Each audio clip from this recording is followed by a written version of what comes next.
Bien, qui sont les vrais persécuteurs des croyants? Tous ceux qui veulent vivre pieusement en Jésus-Christ seront persécutés. 2 Timothée 3,12. Beaucoup de ceux qui lisent ce verset se sentent justifiés et agréés par le fait d'avoir eux aussi été persécutés. Mais était-ce forcément la réalité des faits? Je vous propose de regarder de plus près. Un bon nombre se disent attaqués par toutes sortes d'épreuves, par des maladies handicapantes, par des problèmes dans leur travail, par des difficultés financières qui deviennent récurrentes, par un isolement social causé par des séparations, par un divorce qui devient difficile ou par un manque affectif, avec des enfants en garde alternée ou encore avec des relations compliquées, etc., etc. Bref, ils se disent que ce qu'ils vivent est après tout normal. C'est normal puisque ce sont des attaques de l'ennemi qui hait les chrétiens. Les démons sont alors un peu identifiés à des animaux, ressemblant à des chiens de chasse, qui suivraient la trace du Saint-Esprit pour traquer les saints et les tourmenter. Alors au risque de vous surprendre, je trouve cette analyse simpliste et erronée. D'abord parce que les épreuves qui nous déstabilisent, tout comme la peur des démons d'ailleurs, bien ces épreuves nous montrent que nous sommes en train de nous séparer de Dieu. Et qu'ensuite, l'action à faire est de ceindre ses reins par la ceinture de vérité. La vérité est là, c'est que la Bible, elle fait une différence nette entre tribulation et persécution. Et que les exemples cités plus haut sont des tribulations, ce ne sont pas des persécutions. Lisons Romains 8, 35. Qui nous séparera de l'amour de Christ? Sera-ce la tribulation, ou l'angoisse, ou la persécution, ou la faim, ou la nudité, ou le péril, ou l'épée? Paul ici est en train de séparer l'angoisse, le chômage, la pauvreté, les actes d'agression et même risquer sa vie, en nommant ces épreuves autrement que des persécutions. Il n'est pas ici en train de donner des exemples de persécution. Et le contexte de Paul, dans la deuxième lettre à Timothée, va dans le même sens aussi. Tout d'abord, l'apôtre Paul ne parle jamais de ses souffrances personnelles comme étant des persécutions. Lui qui a vécu quand même, il a vécu dans la disette, dans le manque, il a risqué sa vie à maintes reprises, il n'a jamais mis non plus la responsabilité sur les œuvres des démons ou sur Satan. Non, Paul parle dans 2 Timothée 3,12 qu'on a lu au début, il parle des persécutions religieuses qu'il a vécues à Antioche, à Icône et à Lystre. Et ça, c'est ce qu'on lit au verset 11, juste le verset d'avant. Et au verset 13, le verset d'après donc, l'apôtre dit ouvertement qui ont été ses persécuteurs. Eh bien, ces persécuteurs, ce sont les hommes méchants et imposteurs qui avanceront toujours plus dans le mal, égarant les autres et égarés eux-mêmes. Paul a rencontré des hommes méchants, des imposteurs, et ça c'est indéniable. D'ailleurs, ce sont ces mêmes personnes qui ont abordé Jésus de Nazareth à partir de sa 33e année et qui voulaient le lapider ou le crucifier. Qu'ont-ils fait au juste ces hommes à Paul dans la ville de Lystre? Lisons Actes 14, 19 pour le savoir. Alors survinrent d'Antioche et d'Icône des Juifs qui gagnèrent la foule et qui, après avoir lapidé Paul, le traînèrent hors de la ville de Lystre, pensant qu'il était mort. Il faut bien comprendre qu'ici, les Juifs qui lapident Paul ne sont pas les religieux d'un autre Dieu que celui des chrétiens. D'ailleurs, le mot chrétien a été un nom donné par les habitants d'Antioche aux Juifs. Les Juifs sont en fait surtout des Judéens. C'est un peuple qui habite ou qui habitait la Judée, et plus précisément un peuple regroupé parmi la tribu de Juda. Et le mot grec iodaios a été traduit dans nos Bibles révisées par le mot juif, mais pas depuis le début, à partir de 1582. Alors si vous voulez bien sûr plus d'informations, j'ai fait un message, il y a pas mal de temps déjà, sur Jésus-Christ était-il juif? Et bien sûr, je vous encourage à écouter ce message si vous ne l'avez pas fait. Alors on a aussi l'écriture où Ponce Pilate fit rédiger les initiales INRI. En latin, Iesus Nazarenus Rex Ludaeorum, qui signifie Jésus le Nazaréen, chef souverain, non pas chef des Juifs, mais chef souverain des Judéens. Donc faisons très attention. Les Juifs, comme la religion juive, n'est pas un peuple de persécuteurs. Il n'y a aucun peuple, aucune race, aucune nation qui est persécutrice et qui mérite un génocide. Ne cherchons surtout pas d'ennemis imaginaires ou des boucs émissaires pour refouler de vieux sentiments agressifs, xénophobes et racistes, ou alors pour chercher à glorifier une religion plus qu'une autre. Les judaïtes, qui ont donné le nom plus tard au judaïsme, ne sont identifiables que, je dis bien que, par leurs actions d'amour et de générosité pour leurs prochains. C'est tout. Ils ne sont pas identifiables autrement. Aimer son prochain comme soi-même, c'est le premier commandement qui ne vient pas en plus de ce qu'ont reçu les Hébreux. C'est ce qu'ont reçu les Hébreux et c'est ce que reçoivent aussi les chrétiens. C'est par conséquent un peuple saint dont la vraie Église se trouve dans leur cœur. Et ils n'ont pas vocation à faire des disciples, puisque c'est Dieu lui-même qui rassemble ses élus, qui rassemble ses brebis. Donc les faux juifs, eh bien ils prient, par exemple, que ton règne vienne, mais ils l'empêchent de venir ce règne, en faisant justement des disciples à la place du Père. Je vous rappelle que la traduction originale de Marc 16,15 n'est pas faite de toutes les nations des disciples, ce n'est pas faite des élus, mais bien enseigner toutes les nations. Ça, c'est la version Martin. Ce qui n'attribue pas du tout le même pouvoir à l'homme, et ce qui laisse entièrement l'élection finale à notre Père céleste. Alors tous ces judaïtes qui s'opposent à Paul, eh bien ils s'excluent eux-mêmes de cette tribu royale, car ce sont des serviteurs méchants et paresseux, et qui ont enterré leur talent, ou qui ont dépensé pour eux-mêmes l'argent qu'on leur avait confié. Ils se sont mis à enseigner, et ils se sont mis à diriger des croyants pour, en fin de compte, qu'ils deviennent leurs propres disciples, en prétextant que leur obéissance leur vaut le titre de disciples de Jésus-Christ. Mais ce sont, comme le dit Paul, ce sont des imposteurs, égarés, et qui égarent les brebis qui les écoutent. Alors aujourd'hui, qui peut prétendre avoir subi les mêmes persécutions que Paul ? Je vous rappelle, lapidé et laissé pour mort. Qui peut prétendre donc avoir été laissé pour mort dans nos pays occidentaux, dont la religion n'est plus liée à l'État ? Je pense que des persécutions menant à la mort sont rares, sont très rares, sauf pour ceux qui ont subi des attaques terroristes islamiques, des islamistes, pardon. Et encore, ces attaques ne sont pas ciblées forcément sur ceux qui adorent Jésus-Christ, mais c'est pour se venger d'un peuple soumis à un gouvernement colonisateur et impérialiste. Donc cette forme d'attaque est alors plus conforme à ce que Paul appelle des tribulations par l'épée. Pourtant, la persécution religieuse existe bien. Elle est bien réelle. Pour exemple, la persécution prend tout son sens lorsqu'un croyant exerçant des fonctions reconnues dans une église, eh bien ce croyant vous montre du doigt pour insister que c'est vous le traître et que vous n'êtes qu'un farouche opposant à son ministère. Ou bien lorsqu'on vous accuse d'être un ennemi pour avoir annoncé un autre discours, plus un autre évangile que celui de la Bible. Vous devenez alors, à votre insu, une brebis galeuse et bientôt un dissident. Ou encore, vous vivez une persécution lorsque vous n'avez d'autre réponse que des insultes ou des mises en garde d'intimidation, alors que vos intentions, c'est de mettre en lumière des agissements injustes, non pas pour diviser, mais pour édifier. Alors ceci dit, je voudrais parler d'une autre forme de violence et de persécution, qui est aussi importante.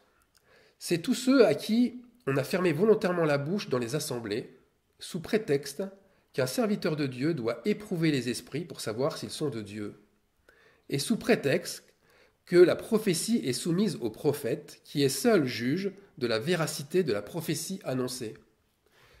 Eh bien, ces méchants serviteurs, ces faux oins, ces faux prophètes, s'appuient, c'est vrai, sur une partie des Écritures. Mais ils oublient que le jugement se fait après une écoute collective, par l'Assemblée. et qu'ils ne sont pas les seuls à juger. Or, ils exercent une censure en amont parce qu'ils ont peur. Ils ont peur que leurs mauvaises œuvres soient dévoilées. Alors pour les censurer, comme pour d'autres croyants, l'épreuve commence avec ce sentiment très fort du rejet et par la tiédeur ambiante de leur Église. C'est ce qu'elle est devenue pour eux. Cette tiédeur ambiante a fait que c'est devenu une assemblée sans couleur, où plus rien n'est discutable, où un chrétien doit être irréprochable et donc où ses états d'âme doivent rester à l'extérieur, où l'esprit de famille a laissé la place à une organisation qui ressemble plus à de la programmation de journées business spectacle. Les mots frères et sœurs sont devenus un nom commun qui a remplacé une réalité qui n'existe plus alors. Leur persécution à tous ces délaissés, à tous ces rejetés, c'est alors de venir partager uniquement des moments vides et de voir petit à petit l'amour disparaître sous cet épais manteau de solitude. Leur persécution, c'est aussi d'assister au triste abandon des jeunes convertis, endoctrinés, puis livrés à eux-mêmes, laissés à eux-mêmes. Ces moments longs de misère et de pauvreté spirituelle et affective, vécus comme des boissons amères, ce sont de réelles persécutions. Et Paul, lui aussi, a connu ce genre de goût amer, ce genre de traîtrise. Revisitant les églises qu'il avait enseignées au départ, certains ne le considéraient pas mieux qu'un étranger ou un païen. On n'hésitait pas à remettre en cause son élection d'apôtre par le Saint-Esprit, tandis que lui ne pouvait que constater amèrement l'idolâtrie naissante par la conduite de faux apôtres. Alors pourquoi, il y a plusieurs questions, pourquoi la persécution prend-elle cette forme? Et quel est l'objet de ce combat? Et il y a encore une question embarrassante, plus embarrassante encore. Pourquoi ne faut-il absolument pas s'y soustraire? La vraie et unique persécution est bien dans l'Église, à l'intérieur d'elle, et sa forme est évidente. C'est même un passage obligé pour tout croyant vivant pieusement. Ça, c'est pour reprendre de Timothée 3,12, qu'on a lu au début. Ceux qui se réveillent et ceux qui deviennent vraiment pieux, dans le sens où le Saint-Esprit règne dans leur vie, eh bien, ils dégagent une odeur immonde pour ceux qui, au contraire, vivent selon leur chair, dans le mensonge, l'imposture et la méchanceté. Alors personne ne met une pièce de drap neuf à un vieil habit, car elle emporterait une partie de l'habit et la déchirure serait pire. Voilà la raison de la déchirure. Voilà la raison de la déchirure dans l'Église, puisque les mauvais raccommodages vont tout déchirer. Alors, dans tous les âges de l'Église, la déchirure, qu'on retrouve par des schismes, la déchirure a révélé la persécution, qui a été alors le signe, et là je mets le en majuscule, le signe du réveil des croyants. Prenons par exemple les 7 églises de l'Apocalypse, que l'on trouve chapitre 2 et chapitre 3 du livre de l'Apocalypse. Dans l'église d'Éphèse, les croyants ont été félicités pour leur persévérance à supporter les méchants. Ils ont éprouvé ceux qui se disent apôtres et qui ne le sont pas, et qui ont été trouvés menteurs. Apocalypse 2.2. Dans l'église de Smyrne, les croyants ont souffert des calomnies de la part de ceux qui se disent juifs. Pour nous, juifs équivaut à disciples. Donc des calomnies de la part de ceux qui se disent juifs, jusqu'au point d'être jetés en prison. Le diable ici avait la figure de ces grands prêtres de la synagogue de Satan, prêts à tout pour expulser les opposants. Dans l'église de Pergame, on lit que Satan y a fait sa demeure, et qu'il y a des gens qui ont résisté à la doctrine de Balaam. Balaam qui était un devin, puis un imposteur, c'est-à-dire qui poussait le peuple de Dieu à l'infidélité. Son nom en grec signifie qui détruit le temple. Or, les gens réveillés par l'esprit ont refusé la soumission. Ils ne se sont pas livrés à la débauche, ils ont refusé de tomber dans l'idolâtrie, c'est-à-dire de tomber dans le culte de l'homme ou le culte de soi-même. Leur persécution a pris le chemin des martyrs, car ils n'ont pas renié leur foi jusqu'à la mort, comme l'a fait le témoin fidèle Antipas. Antipas, au passage, le grec signifie comme le Père. Comme le Père, on pourrait dire en majuscule, Donc Antipas, c'est vraiment une figure du Fils de l'homme. Dans l'église de Thyatire, le seul fardeau de persécution qu'ils ont eu à combattre fut celui de ne pas connaître les profondeurs de Satan. Mais comment ont-ils combattu? Eh bien, en rejetant les enseignements de séduction et de débauche d'une prophétesse appelée Jézabel. Et oui, les femmes enseignaient à Thyatire. Et ces croyants ont dû résister en persévérant jusqu'au bout dans leur piété. Dans l'église de Sardes, ce qui était dur à vivre, c'était les œuvres mortes de cette église, qui voulait se faire passer pour vivante. La mort est venue comme un voleur surprendre ceux qui se souillaient en premier. Mais pour un petit nombre seulement, ils ont résisté en veillant et en se repentant régulièrement face à cette apostasie. Dans l'église de Philadelphie, ils ont eux aussi eu à lutter en gardant la parole de la persévérance dans ce qui est saint et véritable. C'est donc contre des menteurs qui se disaient juifs, c'est-à-dire vrais croyants, qu'ils ont lutté vaillamment, mais leur persécution s'est tournée en gloire, puisque leurs ennemis sont venus se prosterner à leurs pieds, et leurs ennemis sont venus reconnaître la puissance qui vit en eux. Grâce à quoi? Grâce à leur persévérance. Et cette persévérance a été le moyen pour eux d'être gardés à l'heure de la tentation qui est venue pour éprouver le monde. Bizarre quand même, on a l'impression qu'on est en train de vivre la même chose. Enfin, dans l'église de Laodicée, les croyants ont dû lutter contre ceux qui se croyaient riches et qui se vantaient de n'avoir besoin de rien. Ils ont été châtiés par la persécution, en vomissant. Mais en vomissant, pas en vomissant les autres, en vomissant leur propre tiédeur, en se repentant de leur nudité et de leur misérabilisme. Ils ont pu ainsi recevoir l'Esprit Saint qui frappait à leur porte dans leur cœur, mais pas dans l'Église. Alors ce que nous pouvons voir de constant dans toutes ces églises d'Asie, qui ressemblent au passage, et qui ressemblent, enfin en tout cas qui représentent géographiquement la Turquie actuelle, c'est qu'on voit que 2 Timothée 3,12 n'a cessé d'être répété inlassablement à chaque fois. Tous ceux qui ont voulu vivre pieusement en Jésus-Christ ont été persécutés. Et tous, c'est pas la plupart, c'est pas certains, non, c'est tous. Et persécutés par qui? Encore, par ceux qui les enseignaient et ceux qui suivaient leur mauvaise doctrine, mais aussi, il faut le dire, à cause d'eux-mêmes. Pourquoi? Eh bien, simplement parce que la tiédeur des croyants que nous sommes, et je me mets aussi moi dans ce lot, la tiédeur que nous avons, à nous éloigner de notre premier amour, à entrer dans un certain immobilisme fataliste, en pensant « Ah, ça ira mieux demain », ou « Le Seigneur connaît toutes choses et pourvoira notre détresse », ou à accepter, sans s'opposer vraiment à toute forme d'injustice ou d'adultère, eh bien cette tiédeur, aussi à nous attacher passivement à des doctrines de démons, là, on a l'impression d'être dans l'église de Pergame. Eh bien, tous ces traitements injustes, et ces traitements parfois même cruels, que nous avons avalés comme une nourriture, que nous avons estimé après tout c'est convenable, eh bien, tout cela nous ont conduits au tourment de la persécution. Il faut le reconnaître. Et oui, le tiraillement intérieur, une voix qui nous dit « c'est pas juste », et que nous acceptons quand même, malgré nous, c'est une forme de tourment. Ne voulant pas casser la communion fraternelle et ne voulant pas nous isoler encore plus, nous avons, c'est vrai, en souffrant, accepté parfois l'inacceptable.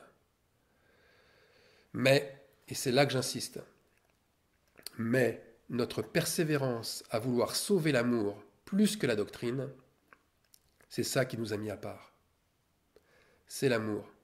C'est ce que nous voulions vraiment sauver. Donc la chose importante est que sans persécution, aucun croyant ne peut vaincre le mal et obtenir une place sur le trône du Seigneur. Ensuite, il y a un autre point majeur, c'est que Dieu a volontairement laissé Satan mettre sa demeure et son trône dans l'Église. Mais dans quel but? Eh bien, dans l'intention d'y exercer un jugement. Premièrement, pour identifier les menteurs et les faux juifs, donc les faux croyants, et deuxièmement, pour identifier les vrais adorateurs, ceux qui ont persévéré malgré les persécutions. Ensuite, ce qui est indéniable, c'est que les persécutions des 7 églises de l'Apocalypse ne sont pas des enseignements du passé. Ce ne sont pas des enseignements du passé qui vont juste servir à nous enseigner comment agir maintenant pour éviter de vivre les mêmes tourments. Ce sont des anciennes persécutions qui sont les nôtres aussi aujourd'hui. Elles sont transposables à notre temps où règne la même apostasie dans l'Église, où il règne le même esprit de Balaam, de Jézabel, et où Satan a fait aussi sa demeure. Eh bien, ces persécutions nous confirment que le corps de Christ est amené à subir les mêmes souffrances que nos frères et sœurs d'antan. Sinon, où serait la justice de Dieu pour ses enfants? Il n'en aurait aucune. Alors, la persécution que nous subissons est-elle la caractéristique de notre Église? Est-elle une persécution propre à nous? En fait, rien ne présage de savoir si nous passerons par une persécution plutôt que par une autre. Une chose, en tous les cas, est certaine. Une chose est vraiment certaine. Et c'est encore Paul qui le confirme. L'apostasie et le règne de Satan arrivent toujours de la même façon. Et Paul le confirme avec une certitude.